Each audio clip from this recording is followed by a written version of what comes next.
Hello guys, नमस्कार। आप सभी का स्वागत है। मैं हूं रवि बजाज और आज हम पढ़ने वाले हैं आपके साथ इंग्लिश में टेंसेस का एक बहुत ही खास पार्ट है जिसका नाम है कंडीशंस। आपको याद होगा कल हमने कंडीशंस में क्या पढ़ा था, कंडीशन नंबर 2 पढ़ा था। आज हम पढ़ेंगे कंडीशन नंबर 3। ये क्या होता है? आज हम पढ़ेंगे सेकेंड फॉर्म एंड वुड का कॉम्बिनेशन। सेकेंड फॉर्म के साथ वुड का कॉम्बिनेशन होगा और इसमें भी हिंदी में वही निशानी होगी जो उस टॉपिक की थी, but there is a difference. वो डिफरेंस क्या है वो हम बाद में बताएंगे आपको, पहले से सीखते हैं। इसमें भी दो पार्ट होंगे, एक में सेकंड फॉर्म एंड वुड आएगा। कल हमने जो किया था उसमें वर एंड वुड आ रहा था, इसमें आ रहा है सेकंड फॉर्म एंड वुड। ठीक है, तो क्या फर्क है पहले कुछ सेंटेंसेस देखते हैं फिर मैं आपको बताऊंगा। कम ऑन, नोट कर लीजिए, हम बढ़ रहे हैं अब आगे। So this is sentence number 1। ये देखिए जी, यहां भी कहीं ना कहीं फैंटेसी तो है, परंतु ये वो वाली इमेजिनेशन नहीं है कि भैया मैं पक्षी होता तो आसमान में उड़ जाता। ये थोड़ा सा चेंज है। जब ये कुछ सेंटेंसेस कर लेंगे हम तब मैं आपसे पूछूंगा व्हाट इज द डिफरेंस, मैं बताऊंगा आपको। ठीक है, अगर तुम मुझे बुलाते तो मैं आ जाता। देखिए इसमें एक पार्ट कह रहा है जी अगर तुम मुझे बुलाते तो, दूसरा कह रहा है मैं आ जाता। फाइन, तो इसकी इंग्लिश बनानी है। कैसे बनाए? इफ यू, बुलाने की इंग्लिश इनवाइट होती है, कॉल भी होती है, इनवाइट भी होती है, बट हमें यूज करनी है second form of the verb. If you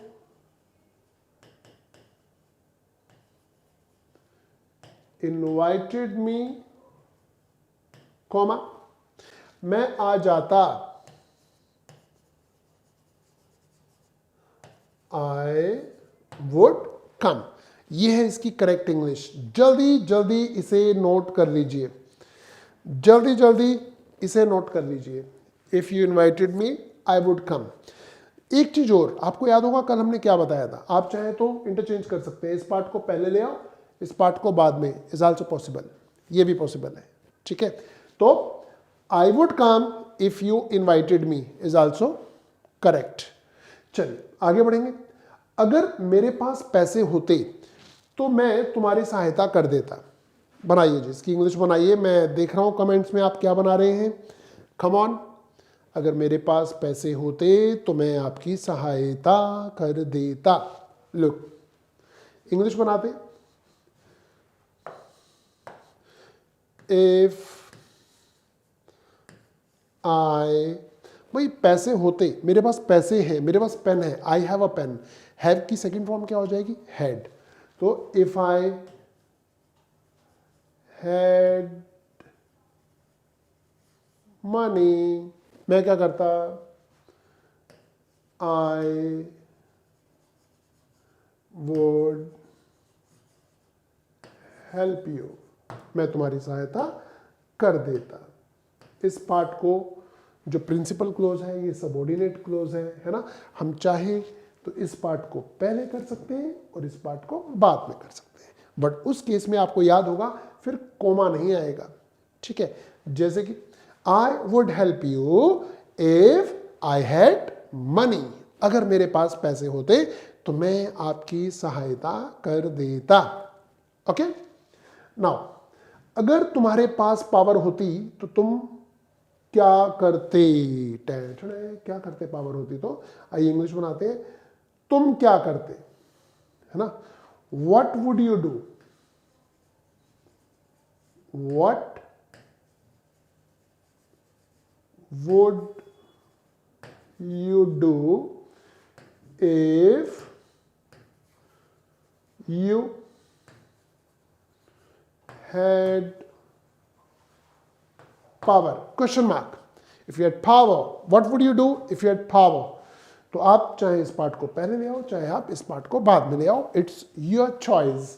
okay, now the ball is in your court. हमने 3 सेंटेंसेस बना लिए हैं और ऐसे कुछ और सेंटेंसेस की जब हम प्रैक्टिस कर लेंगे उसके बाद हम आपको बताएंगे कल जो टॉपिक किया था और आज जो टॉपिक कर रहे हैं दोनों में डिफरेंस क्या है। कुछ तो डिफरेंस है, एग्जाम में कैसे पूछा जाएगा ये भी आपको बताएंगे। ठीक है, देखने में एक जैसे लग रहे हैं बट डिफरेंस तो है।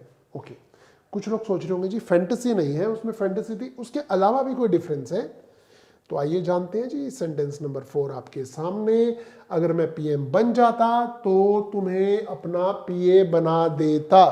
कल हमने किया था अगर मैं पीएम होता, आज मैं कर रहा हूं अगर मैं पीएम बन जाता, है ना, मतलब बना नहीं है बंदा। सो कैसे बनाएंगे? इफ आई, अब बन जाना तो सेकंड फॉर्म लगाएंगे, if I became the PM, फिर क्या करता? मैं तुम्हें अपना पीए बना देता। आई वुड मेक, या अपॉइंट भी कर सकते हैं,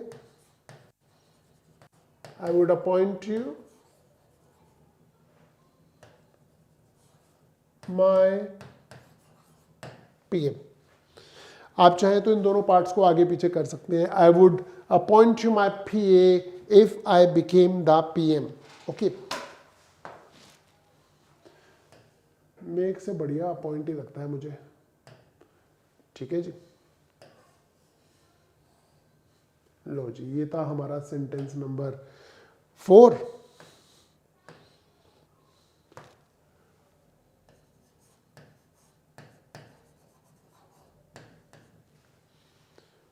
फाइन, अब आते हैं सेंटेंस नंबर 5 पर। लुक, अगर मैं पास हो जाता तो हमें पार्टी देता। पहले तो ये बताओ पार्टी देने की इंग्लिश क्या होती है? पार्टी को कहते क्या है? लोग बोलते हैं जी ट्रीट कहते हैं, हमें पता है ट्रीट होती है, और देने की इंग्लिश गिफ्ट, गिफ्ट ट्रीट होती है। मैं एक बहुत बढ़िया वर्ड आपको दे रहा हूँ, फ्रेज बहुत बढ़िया यूज होता है, न्यूज़पेपर में भी, जनरल इंग्लिश में भी लोग यूज करते हैं, ट्रेंड बना हुआ है। पार्टी देने की इंग्लिश यूज करते हैं throw, throw the bash. Bash होता है पार्टी, न्यू ईयर पार्टी की होगी आपने अभी, तो न्यू ईयर बैश। और देने की इंग्लिश यहाँ गिव की जगह थ्रो यूज करते हैं। इवन ट्रीट के लिए भी लोग कहते हैं I will throw you the treat, so throw the bash. Okay, अगर मैं पास हो जाता, अब हमें इसकी इंग्लिश बनानी है बच्चों। कैसे बनाए? इफ ही, भाई पास होने की इंग्लिश तो पास ही होती है, फेल पास इंग्लिश के वर्ड है ना। बट हम कैसे बना रहे हैं? एक और नया वर्ड दे रहा हूं, गोड थ्रू। गोड थ्रू का मीनिंग होता है पास होना। इफ यू गोड थ्रू द एग्जाम, या एग्जाम भी लिख देते हैं, कॉमा, वह हमें पार्टी देता, he would throw us the bash, he would throw us the bash। हम आगे पीछे कर सकते हैं, he would throw us the bash if he got through the exams। जल्दी जल्दी इसे नोट कर लीजिए, क्योंकि अब हम आगे बढ़ रहे हैं अगले सेंटेंसेस की ओर। डन। अब 6 नंबर सेंटेंस को देखिए। अगर इंडिया मैच जीत जाता तो हम सब नाचते। ठीक है जी, जीत जाता तब ना। कैसे बनाएंगे? If India won the match, भाई सेकंड फॉर्म तो वन ही आएगी ना। If India won the match, comma, हम सब नाचते, वी ऑल ऑफ अस भी कह सकते हैं, would dance, would dance. Simple English. तो अल्टीमेटली आपने क्या सीखा? सेकंड फॉर्म वुड, कल क्या किया था? Were and would. What is the difference? मैं इस पे अभी आने वाला हूं, इस पे मैं भी आने वाला हूं। ओके, नाउ अगर तुम मेरी जगह होते तो क्या करते? ठीक है, पहले हम इसका बना दें। अगर तुम मेरी जगह होते,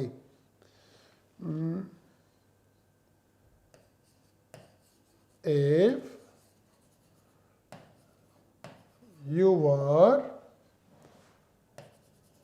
इन, या एट भी कह सकते हैं, माई प्लेस,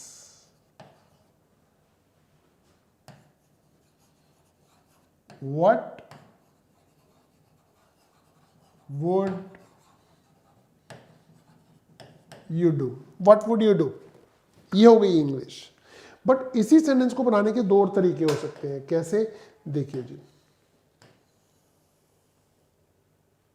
इसकी जगह कैसे बनाए, इफ यू वर इन या एट माई प्लेस, इसकी इंग्लिश कैसे बनाए, है ना, ये सोच रहे होंगे। एक और तरीका है, मतलब दो और तरीके हैं जो मैं आपको बता रहा हूं, ध्यान दीजिएगा।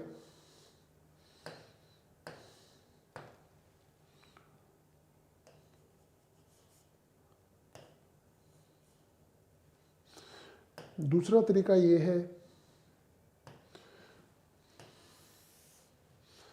If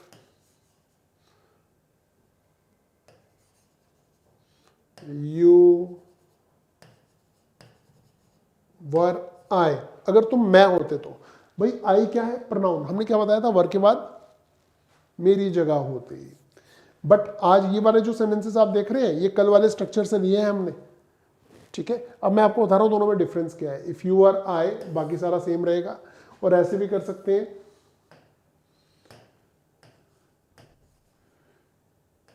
if you were in my shoes what would you do. अब आ गया डिफरेंस। क्या आप इन तीनों सेंटेंसेस को या इस सेंटेंस की जो इंग्लिश बनानी है, क्या आप सेकंड फॉर्म से बना सकते हैं? जो आज हमने किया है सेकंड फॉर्म एंड वुड, क्या आप उससे बना सकते हैं? नहीं बना सकते, ये वर्ड से ही बनेगा। ये सेंटेंस मैंने क्यों लिया पता है? ये सेंटेंस हमने इसलिए लिया क्योंकि हम आपको डिफरेंस बताना चाह रहे हैं कल वाले टॉपिक और आज वाले टॉपिक में क्या डिफरेंस है। ये देखिए, दिखा देते हैं आपको। Look,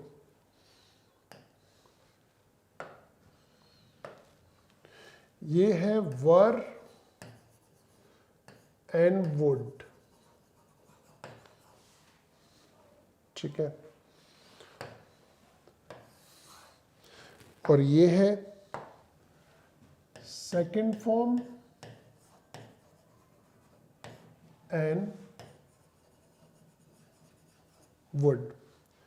What is the difference? What is the difference? इन दोनों में डिफरेंस क्या है? दोनों में कॉमन क्या है? दोनों में कॉमन है भाई साहब ता ता। इसकी भी हिंदी हमने क्या देखी थी? ता ता।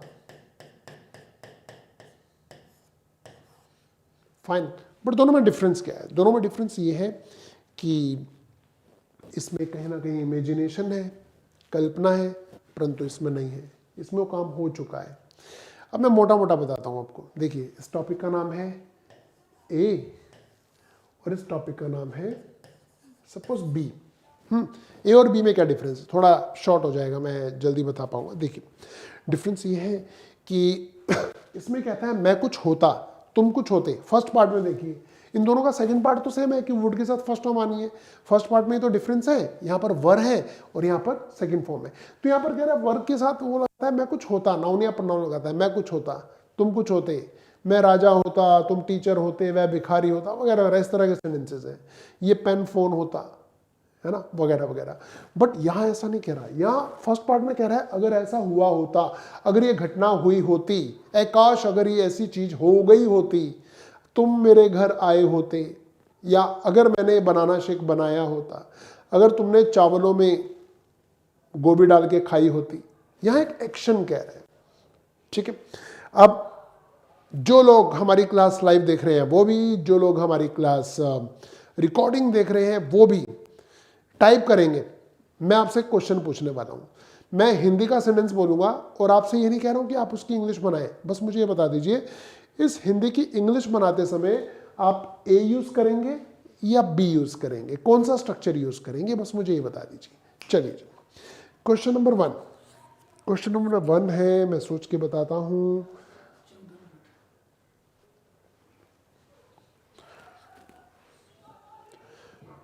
अगर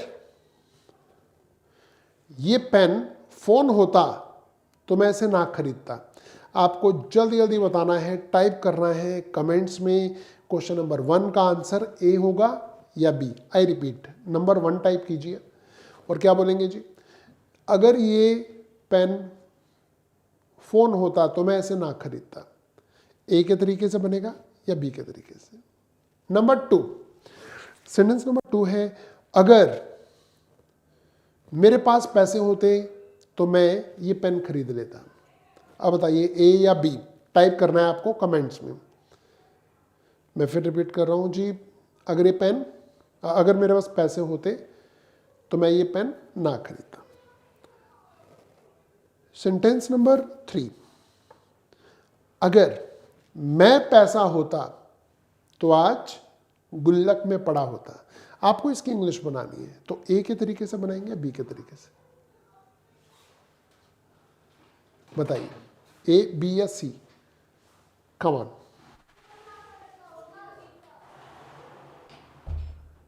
ठीक है, क्लियर है? It's all. तो अब हम आते हैं एक और पॉइंट पर, दोनों में डिफ्रेंशिएट कर रहे हैं हम, है ना। तो डिफरेंस करते हुए हमें ये भी देखना है कि एक सेंटेंस जब एरर में आएगा तो आपको कैसे पता लगाना होगा कि ये टॉपिक है, ये टॉपिक है। आइए जानते हैं। जैसे कि आपकी टेस्ट होता है,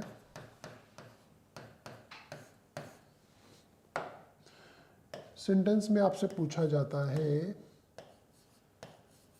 if I come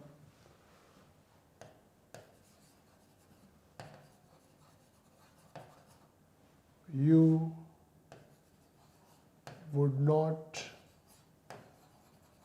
open the door। ठीक है जी, इसमें ऑप्शन दी गई है, इसे अंडरलाइन कर दिया गया कम वर्ड को, और यहां पर ऑप्शन दे रहा है कम ही होगा या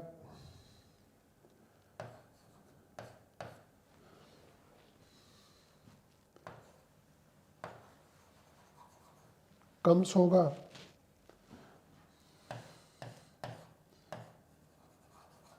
विल कम होगा या केम होगा।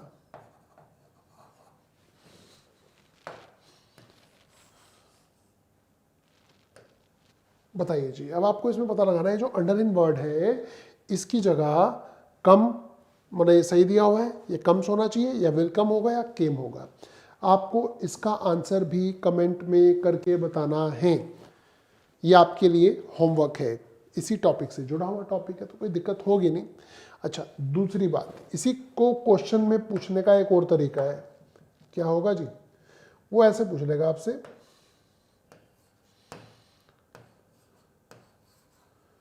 If I dash money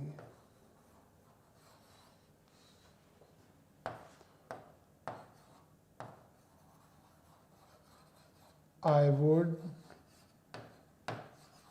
help you. यहां आपको ऑप्शन दे रहा हूं, जरा ध्यान से देखिएगा। A option have, B option has, C option had और डी ऑप्शन है विल हैव। सोच समझ के बताइएगा इन दोनों क्वेश्चंस के आंसर्स क्या होंगे, क्योंकि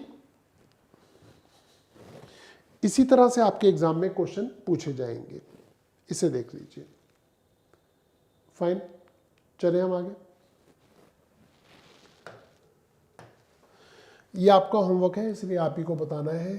थर्ड क्वेश्चन ऐसे भी आ सकता है एरर में, इफ आई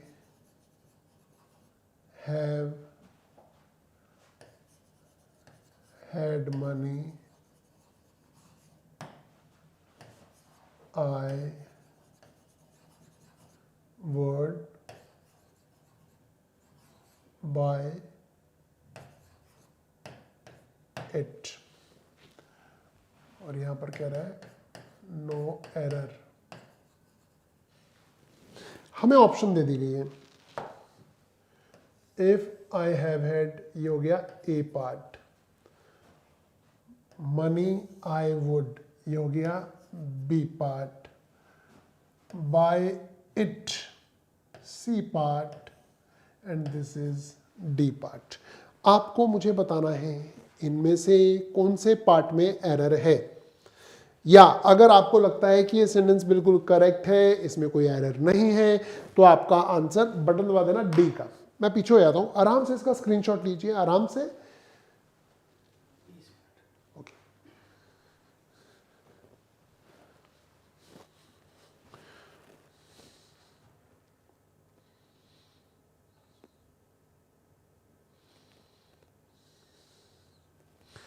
मैं आपसे पूछना चाह रहा हूं, आपके कमेंट्स देख रहा हूं, बताएं जी कहाँ गड़बड़ी हो रही है, देख लिया। चलिए, तो ये तो हो गए दो तरह के कंडीशनल। अब जो कल हम आपको पढ़ाने वाले हैं उसका भी एक ओवरव्यू दे देते हैं। देखिए, हम इसकी कुछ एक्सरसाइजेस भी कराएंगे आपको, and it's going to be, कल हम करेंगे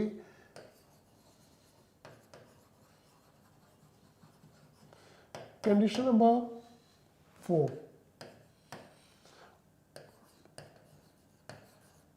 हैड वुड हैव का कॉम्बिनेशन होगा, उसकी भी हिंदी में निशानी होगी ता ता, ता था, ये होता तो ये हो जाता। आज हमने किया था सेकंड फॉर्म एंड वुड, है ना। अब कल करेंगे हेड एंड वुड हैव, और दोनों की हिंदी में सेम होगी, और डिफरेंस आपसे पूछेंगे कि भाई साहब ये डिफरेंस क्या आ रहा है इन दोनों में, ये आपसे पूछेंगे हम।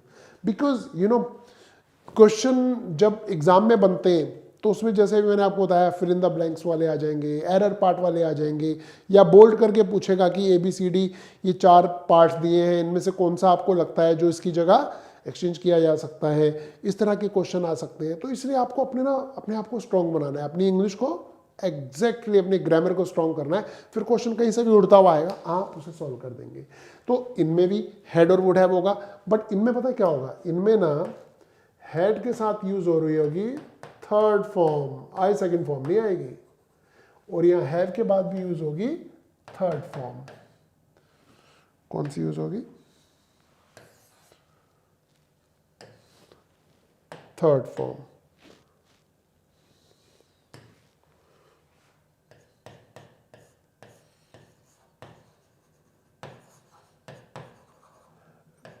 कल जो हम करने वाले हैं, मैं एक दिन पहले ही बता रहा हूं, कल जो हम करने वाले हैं हेड एंड वुड हैव के कॉम्बिनेशन में, उसमें एक दो मैं आपको क्लू दे देता हूं, क्योंकि जब आप उसकी इंग्लिश बनाएंगे ना तो दिक्कत आ सकती है। तो मैं आपसे पूछ रहा हूं जी, होने की इंग्लिश क्या होती है? कोई कमेंट करके मुझे बताएगा होने की इंग्लिश क्या होती है? कल आपको हेल्प मिल जाएगी इससे। मैं हमेशा क्लास में ऑफलाइन में पढ़ाता हूं, तो ये क्वेश्चन पूछ लेता हूं इस टॉपिक में। होना, 2 क्वेश्चन पूछ रहा हूं, देखिए आपको उनका आंसर भी दे देते हैं साथ साथ। एक तो हो जाएगी होने की इंग्लिश। होने की इंग्लिश क्या होती है? 3 फॉर्म्स होती हैं होने की। टू बी होता है होना, वाज या वर इसकी सेकंड फॉर्म है, according to the subject use होती है, और been is the third form. ये दिव्यास्त्र ऐसे याद रखिएगा। और टू बी के जो रूप होते हैं वो होते हैं इज एम आर। ये इसके रूप होते हैं is am are, was were, been, to be. ठीक है। और एक और होने की इंग्लिश होती है, वो भी आपको बता देते हैं, will help you a lot.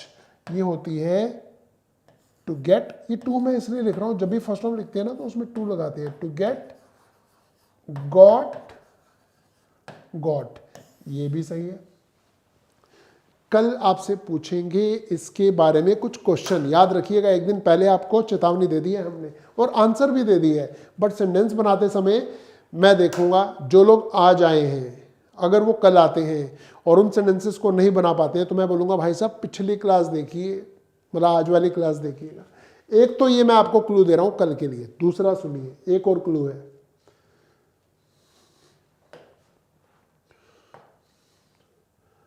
आज रविवार है।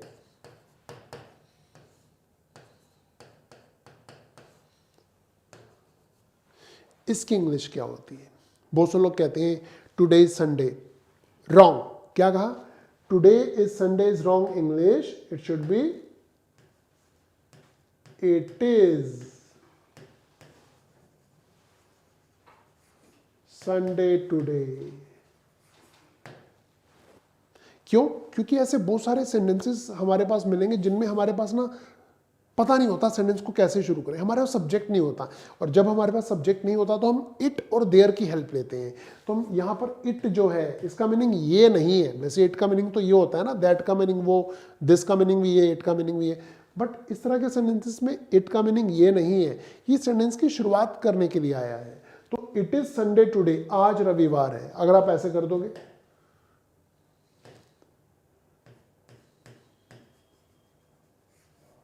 टुडे इज संडे, तो ये गलत है। क्यों गलत है जी? एक तो टुडे जो है ना ये सब्जेक्ट नहीं है। दूसरी बात, टुडे एक एडवर्ब का काम कर रहा है। सेंटेंस कभी एडवर्ब से शुरू नहीं होता, एडवर्ब के एकदम बाद हेल्पिंग वर्ब नहीं आता। तो मैं आपको वो ग्रामर के वो लॉजिक्स दे रहा हूं जो जायज़ हैं, जो रीजनिंग है, जो आपको पता होनी चाहिए ग्रामर की। ठीक है, तो हमने आपको दो चीज़ें बताई हैं कल आने वाली क्लास के लिए। एक तो बी, वाज, वर, बीन, जो बी के रूप होते हैं इज, एम, आर। दूसरा बताया इट्स, इट्स से सेंटेंस शुरू हो रहा है। होने की English to get, got, got भी होती है। ठीक है, ऐसा मैंने क्यों बताया? कल तक की प्रतीक्षा करते हैं, कल आपको इनसे बहुत हेल्प मिलने वाली है। कल हम करेंगे conditional had and would have का यूज। ठीक है जी, come on come on come on. तो गाइस आज के लिए इतना ही, वाइंड अप करते हैं। कल मिलेंगे हैड और वुड हैव के कॉम्बिनेशन के साथ। Till then goodbye, take care.